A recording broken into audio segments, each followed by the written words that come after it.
Everyone, कैसे आप सब। आई होप आप सब अच्छे होंगे, अच्छे से प्रिपरेशन कर होंगे। तो गाइज वेलकम और welcome back to the channel. इस वीडियो में हम बात करेंगे एसबीआई पीओ प्री, जिनका भी कल है और अपकमिंग शिफ्ट्स के अंदर है, अपकमिंग डेज में है, तो उनके लिए लास्ट मिनट टिप्स के बारे में बात करेंगे। तो वीडियो को लास्ट तक ज़रूर देखना है और ये चीज़ आपके लिए बहुत ज़्यादा हेल्पफुल और रहने वाली है एग्ज़ाम के अंदर। तो चलिए स्टार्ट करते हैं। सबसे पहली चीज़ है डॉक्यूमेंट्स के बारे में, कि कुछ चीज़ें मैं आपको बता रही हूँ जल्दी जल्दी, उन चीज़ों को आप अरेंज करके अपने पास पहले से ही रख लीजिएगा। सबसे पहली चीज़, आपको एडमिट कार्ड रखना है अपने पास में। अगर आप पहली बार एग्ज़ाम दे रहे हो तो प्लीज़ ध्यान से सुनना। जो भी एडमिट कार्ड है उसके साथ में आपको एक ओरिजिनल आईडी रखनी है। ओरिजिनल आईडी जो आपने एप्लीकेशन फॉर्म के टाइम पे फिल की थी। फॉर एग्जांपल, अगर आपने उसके अंदर आधार कार्ड डाला था कि आधार कार्ड हम लेकर के आएंगे एग्जाम के अंदर, तो आपको आधार कार्ड लेके जाना है। आधार कार्ड के साथ में उसका एक जेरोक्स भी लेके जाना है। ओरिजिनल और जेरोक्स दोनों चाहिए होगा।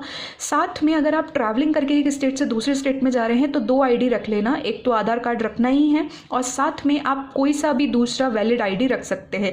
ध्यान रखना कि जो परमानेंट ड्राइविंग लाइसेंस है वही चलेगा, लर्निंग लाइसेंस यहाँ पे नहीं चलेगा।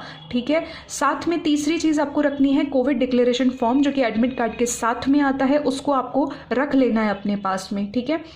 2 से 3 फोटोज़ आपको लेके जानी है, इश्यूज़ ना हो। और जो भी फ़ोटो आपने अपलोड की थी एप्लीकेशन फॉर्म में, ध्यान रखना कि वही लेके जाना। ठीक है। ये सारी चीज़ें मैं इसलिए बता रही हूँ क्योंकि जो स्टूडेंट्स 2 से 3 बार भी एग्ज़ाम को फेस कर चुके हैं, उसके बावजूद भी उनको एग्जामिनेशन हॉल में इस रिगार्डिंग पैनिकनेस में, नर्वसनेस में ये जो है इशूज़ फेस करने पड़ते हैं। तो ये आपके साथ में ना हो, इसीलिए आप पहले से ही तैयार रहना, प्रिपेयर रहना। क्योंकि देखो, लास्ट मोमेंट पर अगर ये छोटी छोटी चीज़ों की वजह से माइंड ख़राब होगा तो एग्जाम पे उसका नेगेटिव इम्पैक्ट आएगा। इसलिए बी प्रिपेयर्ड। ठीक है। उसके बाद में आपको ट्रांसपेरेंट पेन चाहिए होंगे, एटलीस्ट 2 पेन ले जाना। इस तरीके का पेन आप लेके जा सकते हो, अलाउ कर देंगे। ठीक है। और अब आपको किसी भी तरीके की मेटलिक चीज़ कोई भी लेके के नहीं जानी है। अगर आपने कोई रिंग वगैरह डाल रखी है फॉर एग्जाम्पल, या डिजिटल की आप लेके जा रहे हैं, आपको अलाउ नहीं करेंगे। इसलिए मेक श्योर कि कोई भी मेटलिक थिंग आपके पास में नहीं होनी चाहिए। ठीक है। उसके अलावा अगर आप डिटेल जो गाइडलाइन चाहते हैं तो एडमिट कार्ड जब आप निकलवाएंगे उसके पीछे इंस्ट्रक्शंस होते हैं, उसको आप पूरा अच्छे से पढ़ सकते हैं। ठीक है। और उसका प्रिंट निकलवाने की रिक्वायरमेंट नहीं होती, आप गूगल क्रोम में आराम से उसको चेकआउट कर सकते हैं। सबसे इंपॉर्टेंट चीज़ आपके ये डॉक्यूमेंट्स थे, तो इन मिस्टेक्स को प्लीज़ अवॉइड करना। ठीक है। दूसरी चीज़ है, आप बहुत सारे आप में से स्टूडेंट्स हैं जो मैंने देखे हैं, मैंने खुद भी ये चीज़ फेस की हुई है कि जब आप सेंटर पे आ जाते हैं, सपोज़ आपका फर्स्ट शिफ्ट में ना होकर के एग्ज़ाम सेकंड, थर्ड या फोर्थ किसी भी शिफ्ट में होता है, और तब आप क्या करते हैं, जो भी फर्स्ट शिफ्ट के स्टूडेंट्स निकल रहे होते हैं उनसे आप रिव्यू पूछ रहे होते हैं उस वक्त पे। देखो, खुदा ना खास्ता कोई स्टूडेंट ने आपको गलत बता दिया, उस मोमेंट पे वो आपको अपना कॉम्पिटिटर मान रहा है या मान रही है। ठीक है। उसने आपको गलत एडवाइस दे दी और ये बोल दिया कि क्वांट जो है वो तो बिल्कुल करने लायक ही नहीं था, क्योंकि हमें पता है कि मॉडरेट आती है, पर अगर मॉडरेट भी आती है, कैलकुलेटिव भी आती है, तो भी हम 20 तो आराम से निकाल सकते हैं। इवन उससे भी ज़्यादा बच्चे निकाल के आते हैं। ठीक है। मैं एग्जाम्पल बता रही हूँ आपको। अब आपने उन्होंने बोल दिया कि नहीं, 5-7 क्वेश्चंस भी मुश्किल से बन रहे थे, हो सकता है उनका क्वांट वीक हो, लेकिन आप उस वक्त पे क्या सोचोगे कि यार सच में ऐसा ही होगा, यानी कि मुझसे तो बनेगा ही नहीं। नेगेटिव थॉट्स आने आपके ऑटोमेटिकली दिमाग में स्टार्ट हो जाएंगे। आपको ये लगना लगेगा कि यार आपकी प्रिपरेशन जो भी आपने करी है ना वो वेस्ट जाने वाली है, क्योंकि आपने अच्छे से प्रिपेयर नहीं किया है। ऐसे थॉट्स आने लगेंगे, जबकि आपकी प्रिपरेशन बहुत अच्छी होगी। तो ये लास्ट मोमेंट रिव्यू को प्लीज़ अवॉइड किया करो। यहाँ तक आप आ चुके हो तो प्रीवियस ईयर आई होप आपने देख लिए होंगे, सारा प्रिपरेशन आपने अच्छे से कर लिया है, सारा रिवीजन आपने कर लिया है। तो बस अपने आप पे फोकस रखो, सिलेबस से हटके कुछ नहीं आने वाला है, आएगा उसी में से ही। ठीक है। बस इतना चीज़ याद रखो और अपने आप को थोड़ा सा अपने इस फीलिंग्स को कंट्रोल करने की कोशिश किया करो। या फिर कई स्टूडेंट्स क्या करते हैं कि फ़ोन में चेक करते हैं रिव्यू। लास्ट मोमेंट रिव्यू कभी भी आपको नहीं देखना होता है। ठीक है। साथ ही में मैं ये बोलूँगी कि नंबर ऑफ अटैम्प्ट्स आप मेकअप करके जाते हो अपने माइंड के अंदर कि यार इतने इतने तो करेंगे, इतने तो करेंगे। ऐसा नहीं करना है। जो लेवल होता है उस हिसाब से आपको ऑटोमेटिकली अपना स्पीड एंड एक्यूरेसी को मेंटेन रखना है, एंड उसी हिसाब से आपके अटैम्प्ट अच्छे हो जाते हैं। ठीक है। अब एक चीज़ मैं आपको ये बोलूँगी कि जो कोई भी सेक्शनल कट ऑफ है यहाँ पर नहीं है, कोई भी सेक्शनल कट ऑफ नहीं है, आपको ओवरऑल क्लियर करना होगा। ठीक है। लेकिन ओवरऑल भी तभी क्लियर होगा ना जब पर्टिकुलर सेक्शन के अंदर आप अच्छा करके आएंगे। रीजनिंग क्वांट के अंदर नो डाउट आपको पता है कि सीधा आंसर्स आपको मिल जाएंगे, आप बहुत श्योरली कैलकुलेट करके आंसर्स निकाल लेंगे। लेकिन इंग्लिश के अंदर आपको ऐसा पता नहीं होता है। तो इंग्लिश के अंदर क्या होता है, आपको एक्यूरेसी ज़्यादा मेंटेन करनी है। ठीक है। इंग्लिश, रीजनिंग और क्वांट के अंदर आप एक्यूरेसी और स्पीड ज़्यादा रखेंगे, उससे आपका काफ़ी अच्छा अटैम्प्ट होने के चांसेस होते हैं। साथ में आपको क्या होता है, आप श्योर भी होते हो, लेकिन इंग्लिश के अंदर आपको गलती ना हो इसलिए एक्यूरेसी पे ज़्यादा फोकस रखना है।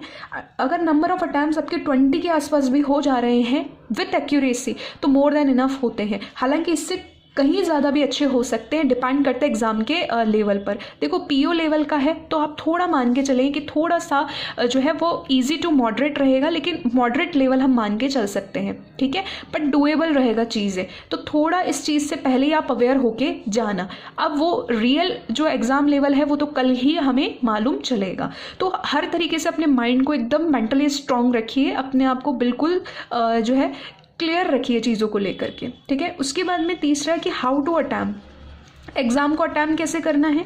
इसका एक डिटेल वीडियो जो है वो लिंक मैं आपको डिस्क्रिप्शन बॉक्स में शेयर कर दूंगी, उस लिंक को आप देखना। उसके अंदर मैंने बता रखा है कि किस सेक्शन में, सेक्शन वाइज आपको बता रखा है। हर एग्ज़ाम का अप्रोच सेम ही रहता है, ठीक है, कभी भी अप्रोच बदलता नहीं है। तो मैंने पूरा डिटेल में बताया कि कौन सा टॉपिक किस टाइम पे आपको किस तरीके से हैंडल करना है। उसके लिए आप इस लिंक को विजिट ज़रूर कीजिए। लेकिन थोड़ा सा मैं आपको बता दूँ कि जब भी एग्ज़ाम स्टार्ट होता है, सपोज इंग्लिश सेक्शन आपका खुला, ओपन हुआ, ठीक है, तो यहाँ पे जो क्वेश्चन पैलेट होता है वहाँ पे ये फर्स्ट क्वेश्चन ओपन हुआ, फर्स्ट क्वेश्चन से ही आपको जाना है इस तरीके से देखते हुए, ठीक है। पूरा एक बार गो थ्रू करना है आपको पेपर को। अभी उस गो थ्रू के अंदर क्या करेंगे, जो छोटे छोटे से क्वेश्चन है ऑब्वियस सी बात है कि आप उनको पहले अटैम्प्ट करेंगे, तो उन क्वेश्चंस को साथ के साथ करते जाओ। लेकिन जो लगता है कि यार ये क्वेश्चन लास्ट में अटैम्प्ट करना है, लाइक आरसी हो गया या फिर मैच द कॉलम हो गया, तो उनको पहले ही आप मार्क फॉर रिव्यू कर लिया करो। मार्क फॉर रिव्यू करने से क्या होगा आपके पास में उन क्वेश्चंस को, कि आपको लास्ट मोमेंट पे पता चल जाएगा कि यार ये क्वेश्चंस करने थे हमको, ठीक है।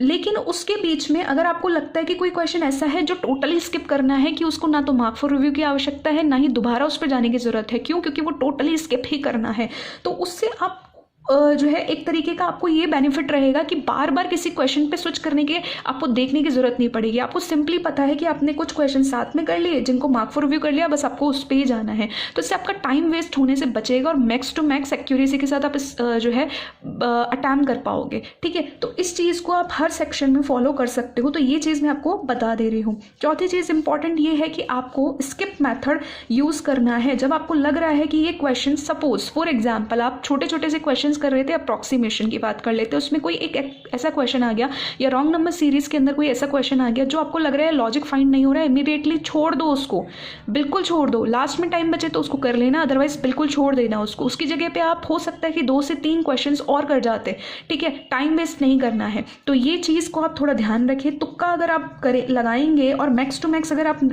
ज़बरदस्ती 90+ करने की कोशिश करेंगे तो उसमें आपका ही लॉस हो सकता है। अगर आपको आता है तो ही करना है, अदरवाइज इस चीज़ को छोड़ देना, ठीक है। इसलिए तुक्काबाजी बिल्कुल भी नहीं करनी है। ये चीज़ आपको पता है कि लास्ट वीडियो में भी मैंने बताया था, जब मैंने SBI PO प्री का लास्ट ईयर का स्कोर कार्ड शेयर किया था, उसका लिंक भी आपको डिस्क्रिप्शन में मिल जाएगा। उसके अंदर भी कुछ चीज़ें डिटेल में बताई थी, तो वो वीडियो भी आप देख लेना, ठीक है।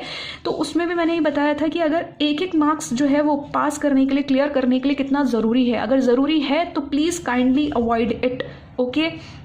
उसके बाद में एक चीज़ मैं आपको बताऊंगी कि थोड़ा सा आप मेडिटेट ज़रूर करिए। एग्ज़ाम स्टार्ट होने से पहले आसपास में किसी से भी बात नहीं करनी है, क्योंकि हर स्टूडेंट एक जैसा नहीं होता है। वो आपके माइंड को, ऑलरेडी आपके माइंड में इतनी ज़्यादा पैनिकनेस होती है चीज़ों को लेकर के, आप मुश्किल से उसको कंट्रोल करने की कोशिश कर रहे हो।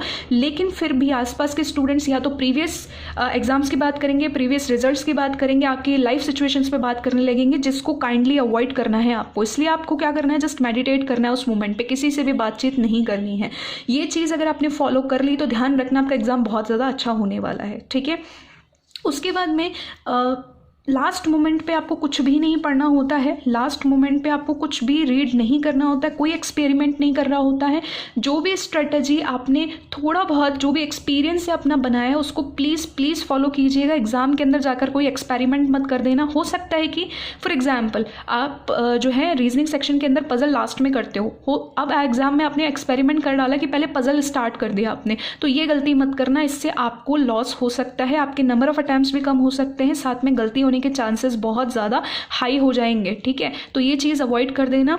साथ में आपको जो शॉर्ट नोट्स मैं हमेशा बोलती हूँ कि रखा करो। शॉर्ट नोट्स में क्या होते हैं कि आपके फॉर्मूलाज वगैरह होते हैं उनको रिवाइज किया करो। कोई स्क्वायर रूट्स, क्यूब रूट्स जो होते हैं उनको रिवाइज करके जाना, ये शॉर्ट नोट्स आपके होते हैं, ठीक है। एग्जाम सेंटर तक पहुँचते पहुँचते भी कई लोग पढ़ते रहते हैं, भैया ऐसा मत किया करो। अगर आप ऐसा करते रहोगे तो आपकी एनर्जी वहीं लगती रहेगी, आप एग्ज़ाम में कंसंट्रेट कहाँ से करोगे, क्योंकि ऑलरेडी माइंड के अंदर आपने बहुत ज़्यादा चीज़ें भर ली हैं। नहीं, अभी तक आपने पूरा प्रिपरेशन ऑलरेडी कर लिया है, आपको और ज़्यादा कुछ भी रीड करने की एग्ज़ाम हॉल तक ज़रूरत नहीं है। तो प्लीज़ इस चीज़ को अवॉइड रखा करो, थोड़ा सा माइंड को रिलैक्स रहने दिया करो, ठीक है।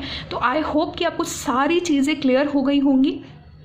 वीडियो इन्फॉर्मेटिव लगा हो तो hit the like button, subscribe this channel and max to max share कर देना अपने फ्रेंड्स के साथ में। Till then take care, bye bye and all the best. Have faith, be consistent और अच्छे से होगा, stay focused. All the best.